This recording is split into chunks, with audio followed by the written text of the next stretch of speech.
Hey everyone, and welcome to Mailfuzz TV. I am Peter, and today I'm going to be talking about 1899, episode 7 is called The Storm. So full spoilers for the episode, and obviously there's a lot of big stuff in this one. It is the penultimate episode, and it really feels like all the things are converging. Obviously, we start this episode with, it's Daniel and Maura, but I'll call it Daniel's flashback in that not only does it take place in what we find out is in his flashback room / down his shaft, insert your joke where you want, later, but it really feels like we follow a lot of Daniel's stuff, and we get obviously naturally a lot more answers to things, or at least a lot more teases to the greater stuff going on. So yeah, there's a lot of little insinuations that we might want to make based on little lanes of dialogue that Daniel has, or that Henry the father has, later on perhaps in the episode.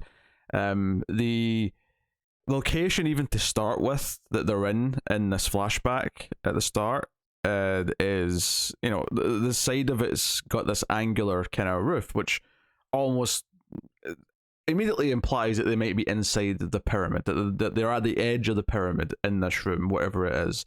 And then when we see Daniel walking outside after, it looks like he's walking from the pyramid. And immediately I was thinking, well, okay, so they were already here on some level, right? They were around the pyramid and whatever her father was doing with the pyramid. And the way this scene plays out, they're post-coital, they're being sort of romantic with each other, but then it turns into this debate about what reality is. Is reality something that actually exists, or is it just, something our brains interpret, and, it's all just neurons firing and whatever. And that's kind of like a core, debate between them. And, it never gets heated. It's a very still intimate moment. But she gets up to get food and she walks out. And as soon as she leaves, the alarm goes off and says shutdown is commencing. Which certainly, this feels like the memory where she went into the loop in some way, where she chose to go into it. Which raises a lot of interesting questions, especially when you pair it with things that come later in the episode and sort of some implications. One of the big things, I'll just sort of skip ahead to when she comes back to this memory later, when she's looking for the captain, Maura's looking for the captain, she goes into the captain's memory, doesn't really find much other than the, I don't know, computer AI version of his wife freaking out and saying, "Are you okay? Are you lost? Do you need help?" over and over again. But she realizes, wait a minute, Daniel's room is next door. Does he have a memory shaft? So she goes into Daniel's room and goes into his memory. And that, even just the fact that that's there and that exists, is interesting to me, because he snuck on the boat. He technically wasn't supposed to be there. So option one is that just by him being here, it created his memory room, because that's where he was now staying.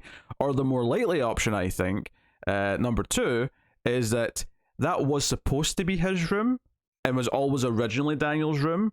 And because there's a line later on where Henry says, "Oh, very smart, you used the Prometheus to sneak back in, or regain access," I think was the exact phrase. The idea being that Daniel was actually in the loop before he became free and went rogue, or became aware of what's going on, if he wasn't already. And that's why this room was his. He didn't just take someone else's room. This was an empty room because it was supposed to be his in the first place. So that memory part of it that tied to him was always there from before, from the previous loops. But that would be my best guess at this point. But regardless, she goes into the his room and she's having flashes of the memories, flashes of them having sex, and she sees the photo.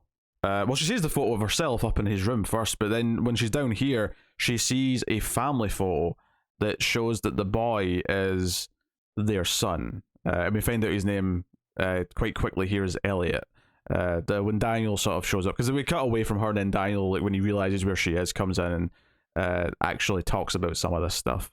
But there's some really interesting little details in the dialogue here, and I'm sure there's stuff in previous scenes that I want to go back and talk about as well, but the really interesting tidbits here is that when he says you've got a son, and something that she's reiterated a couple of times in the show when she's been talking to the captain or whoever, is that she can't have children, that she was told she couldn't, and Daniel says that's a fake memory, And she's like, but I feel like I would know if I had a kid. Like, I would sense it, I would feel it, whatever. And Daniel says, you wanted to forget. Right? And then he says, you wanted to get rid of the pain. And I can't help but feel that, to me, those two lines of dialogue are implying that something bad happened to their son. And it makes me question if the son that we're seeing in the simulation with them, which he flat out says the phrase simulation at a certain point, finally. But it makes me think that the son, the boy Elliot in here, isn't real.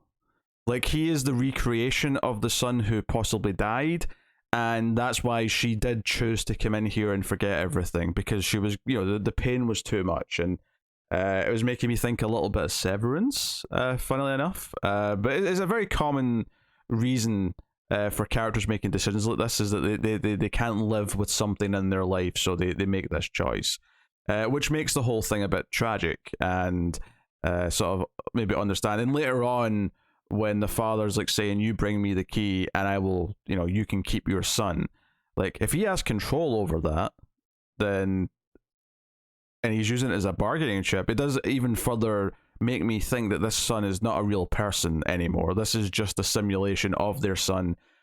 That does have some level of feeling, or something. Like, when Daniel speaks to him, because we find out that they're, she sees the photograph, and then we cut to Daniel going to see Elliot in like the secret room. We find out the gravesite in Maura's flashback has actually got a ladder down into like a kid's room, and that's where he's been hiding. Which, by the way, I realized as I was watching this episode, like, remember how they locked him in that cupboard after he came out of it, like an episode or two ago? Wasn't he locked in the exact same cupboard on the Prometheus when they found him?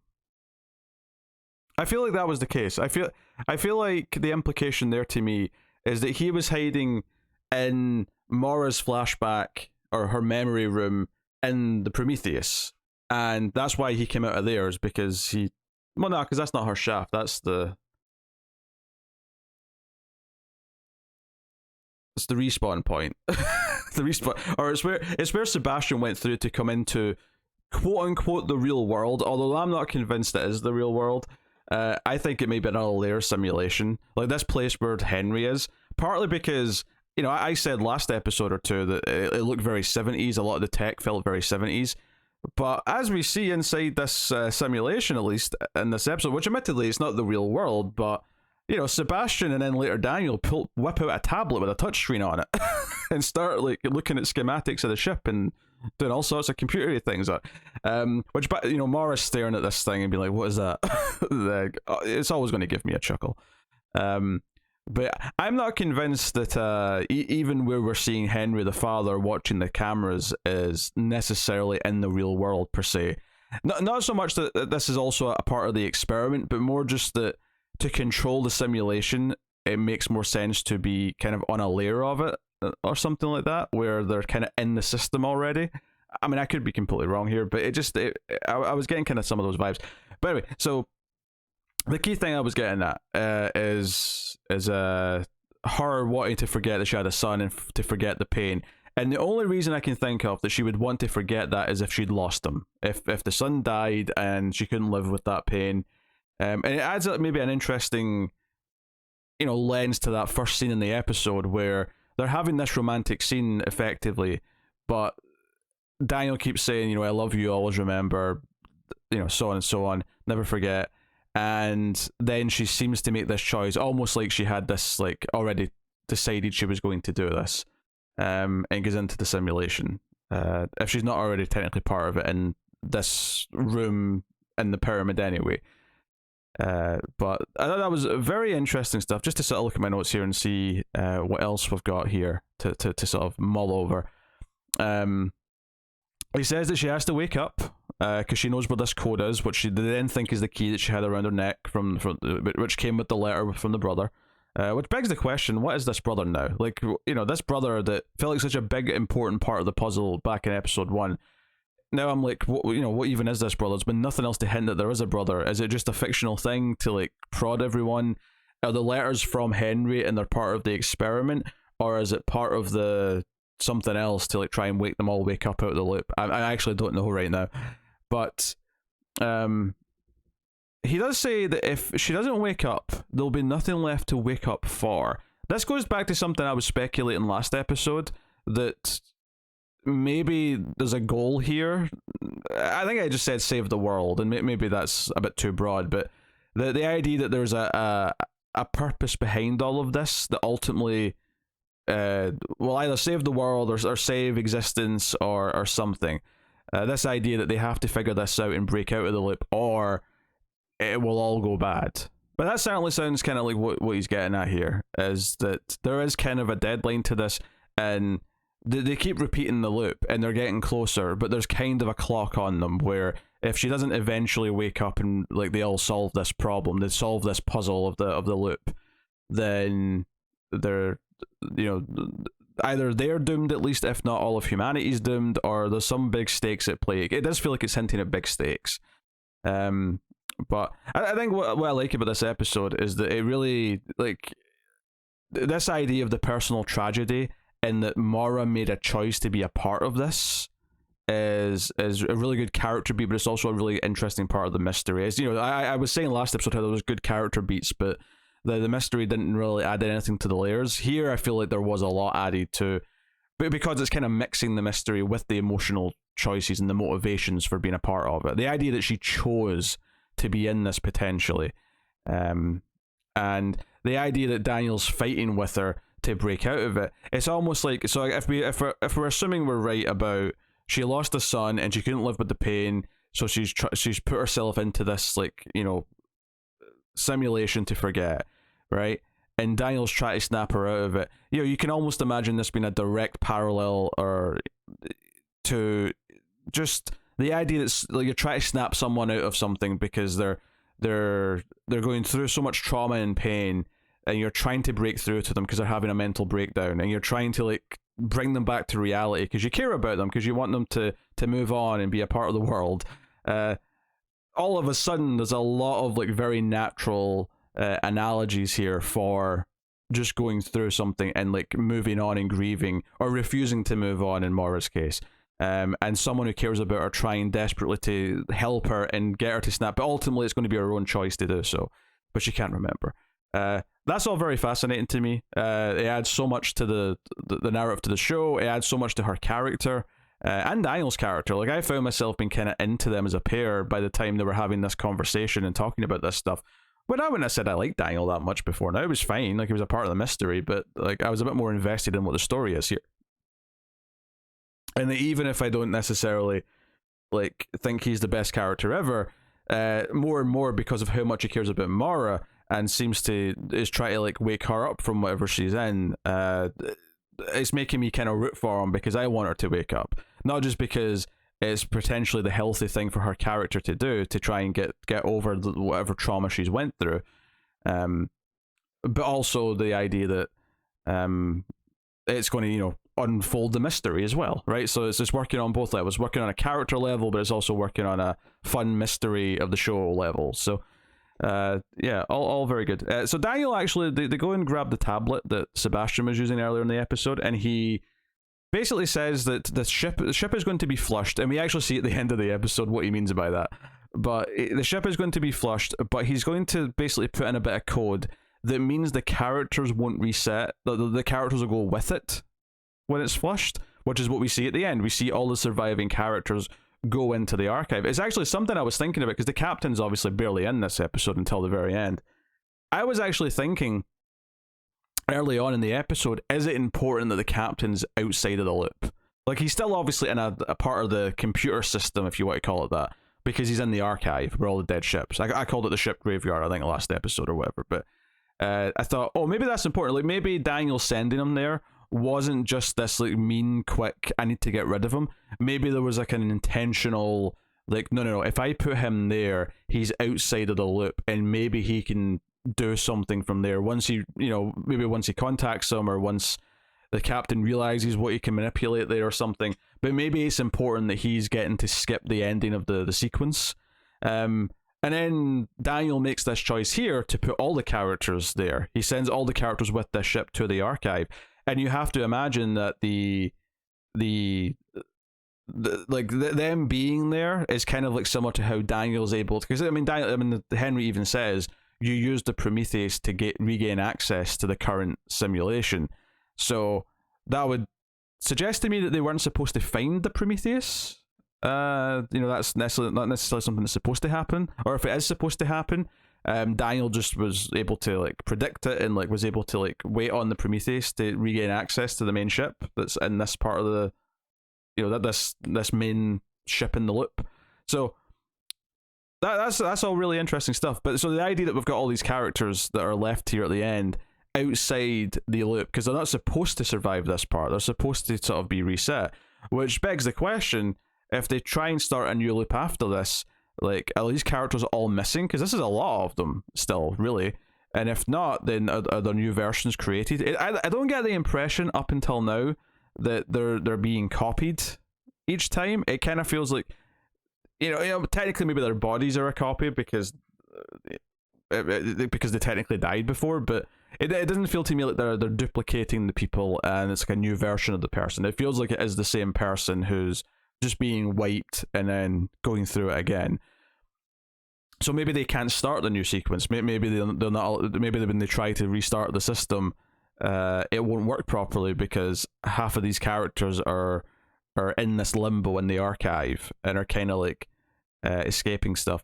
But then again, and the reason why I was thinking that is because Daniel clearly, like I said earlier, I think was supposed to be in part of the loop. He was supposed to be on the ship typically, and probably was in previous iterations.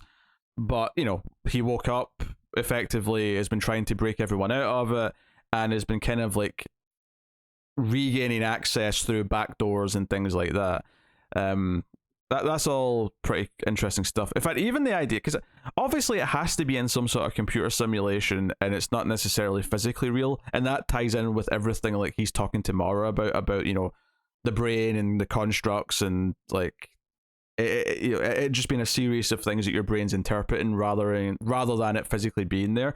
But at the same time, the idea that there's all these like cables and stuff behind the walls that Daniel's able to sneak around and like goes into like different memory rooms until he gets back to the one that is Maura's so he can get back to the kid, does feel like there's like a physical element to it as well. Maybe this is just a representation of how the computer system works.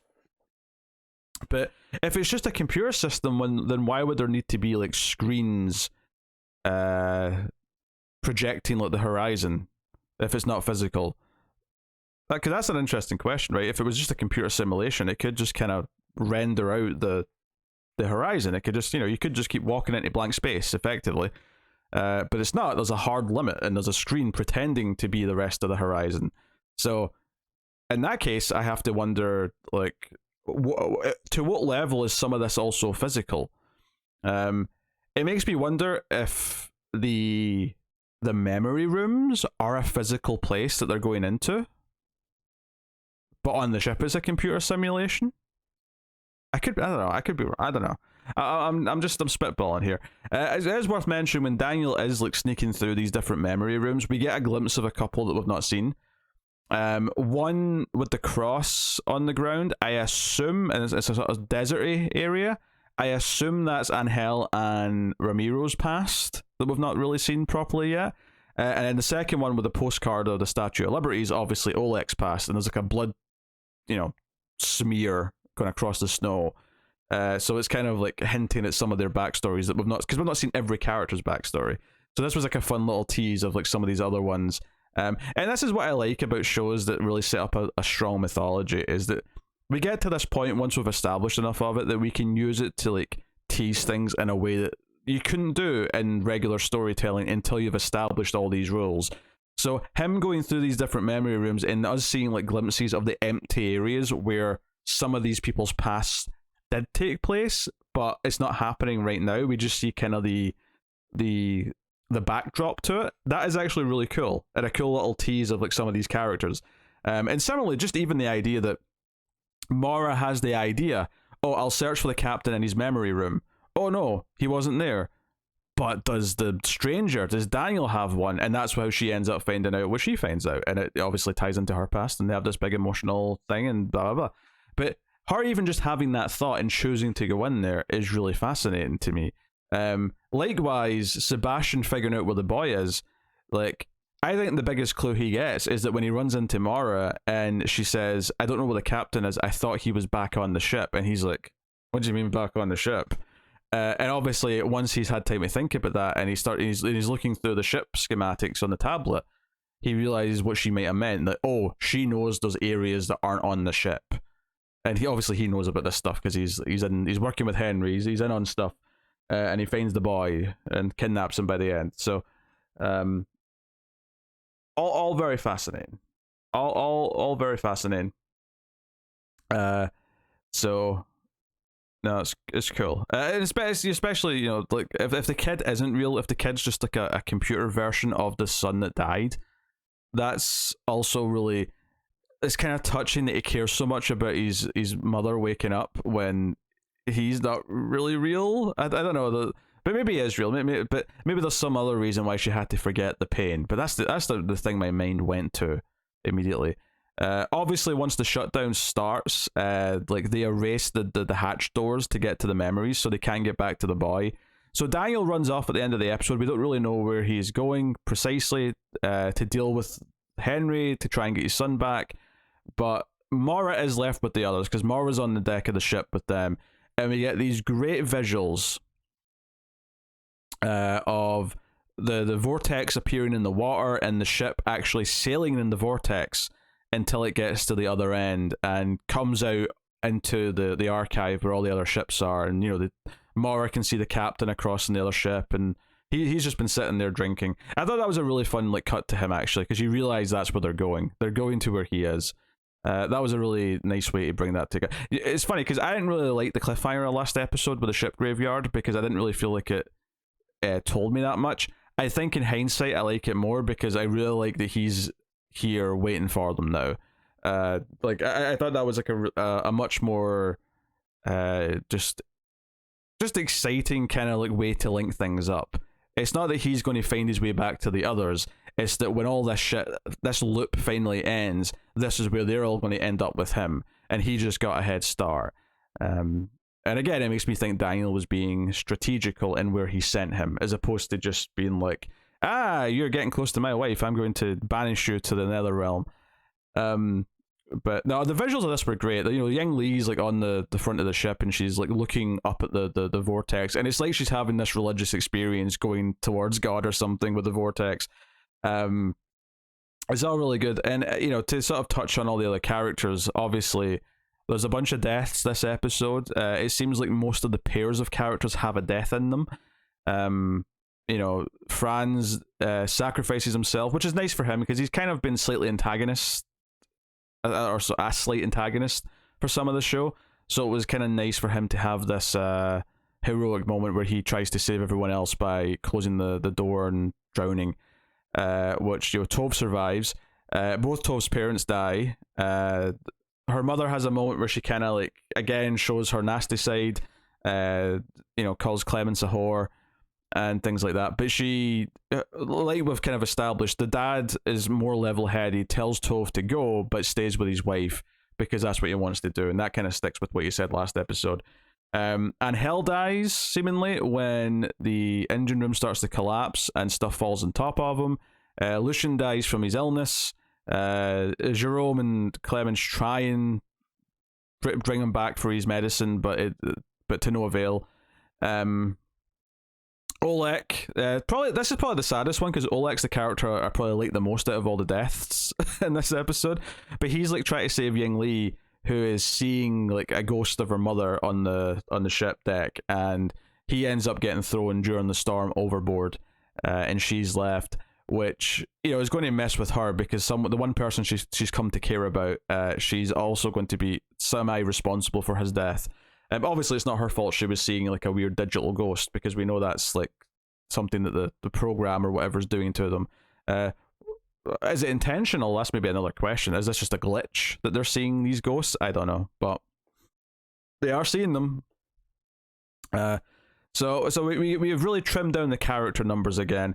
I think one of the little things that I would probably mention here that I really liked is I talked about how Clemens put on the trousers last episode, and that was another example of like breaking down the social divides. Again here in this episode, like we see her shoveling the coal with the men, and again it felt like, yeah, these divides mean nothing now. Like in this crisis, these mean nothing. Like we already had some of the rich first class passengers with the crew or lower class shoveling together. Now we've got a woman there shoveling with them, and I mean I think Yingli was kind of helping last episode, but I feel like after the trousers scene last episode, it feels like more of a visual noted difference with Clemens this episode. More pointed out to us as the audience, but yeah, really good stuff. So yeah, I thought it was surprisingly emotional, like when everyone was dying. It was effectively like a death montage as this piano music playing, and it cuts to Henry watching on the TV screens, as we've seen him do a few times throughout the episode, and not looking thrilled at the results. He actually seems disappointed that they failed again, and he blames their feelings. He seems that they're making choices based on love, anger, and hate, and that's just the problem with humanity. So part of this show is definitely going to be proving on some level to him that, or even, I mean, he doesn't have to believe it obviously, but like the idea that Daniel, Maura, and the kid and everyone else represents like that feelings do matter and that love's important, and the love of their child and each other is going to ultimately send them to victory. But it does make you question what are Henry's final goals are. I mean, we've heard about him wanting to explore the brain because of what happened to his wife, but if there is some bigger crisis that solving this simulation or problem is going to solve, then like, is he trying to do ultimately something good, but he's just like going about it in the most cynical, cold way, and that's why it's failing? And he believes that removing all emotions is what's going to ultimately save humanity. And obviously the show at that point is going to be about proving him wrong, because that's typically what stories do, is they talk about the strengths in those feelings and that they're useful, and it's what makes us feel alive, and love's important and conquers all and all that other good mushy stuff. So yeah, no, really good episode. Like I think everything was kind of culminating really well. I thought the extra layer of emotion that was added to Maura's story here, about wanting to forget that she had a son, I think makes her far more interesting than just, oh, she was in a mental hospital, and or she might have been in a mental hospital and she's been made to remember she was, and she was actually a doctor or a nurse, whatever. Like I that was fine as far as just like basic, setting up mystery stuff goes, but I didn't feel much for that. I didn't really feel much for her. This episode gave me a reason to feel for some of the characters. And it's almost like that by having a lot of these characters like lose someone by the end of this episode that I've had enough context of to understand what losing these people means to them. I cared a little bit for Franz sacrificing himself. I felt a little bit watching Oleg get thrown overboard, and like Yingli now feeling truly and utterly alone. Like I'm feeling a little bit for some of these characters now. Obviously the main trio of the family being at the top of that list, but so good stuff. But that's episode 7. So obviously we got the finale. I'm not sure if we'll see the start of the next loop next episode. I'm not sure what's going to happen with the boy, with Elliot, but I suspect there will be some more teases and maybe a couple of answers thrown in for good mix. Also, my note towards the end for when we cut to the captain was just, hey, it's the captain. I know. Why I bothered writing that, I don't know, because it's not like I was going to forget we saw him at the end. But actually, a little just tidbit, or a couple of tidbits. One, the pyramid opens and the key goes inside it. We see that. I don't really have much thoughts. But I suppose maybe I could speculate on that maybe if the layer that Henry's in is also just part of inside the simulation, maybe unlocking the pyramid actually is like maybe the reason why, because he says once I get that key back this can all finally end. Maybe he just wants out. Maybe this is just his escape or something. I don't know. But just throwing that thought out there. I thought both Maura and then later Sebastian, when he's like coming back through her room, would both like focus on a book called The Awakening. I don't know if there's anything more to it than just sort of the whole thing's about waking up and remembering who you are and all the rest of it. But the fact that Sebastian also looks down at it and has like a moment looking at it as if it means something to him, is interesting. I wonder if the author's name's made up, or this is Maura's real name and she actually wrote this or something. I don't know. But whatever. I'm just throwing some different ideas out there. But that is episode 7 of 1899. Let me know what you thought of this one in the comments below. Like, subscribe, ding the bell for notifications, all that stuff. Of course, you can support all the content by going to patreon.com/mailfuzztv, and you can help keep all the content coming by supporting us over there. Or you can hit the super thanks button for a one-time thing. But that is us, so thank you very much for joining. We always appreciate it. Keep watching TV. Have you got any vanilla?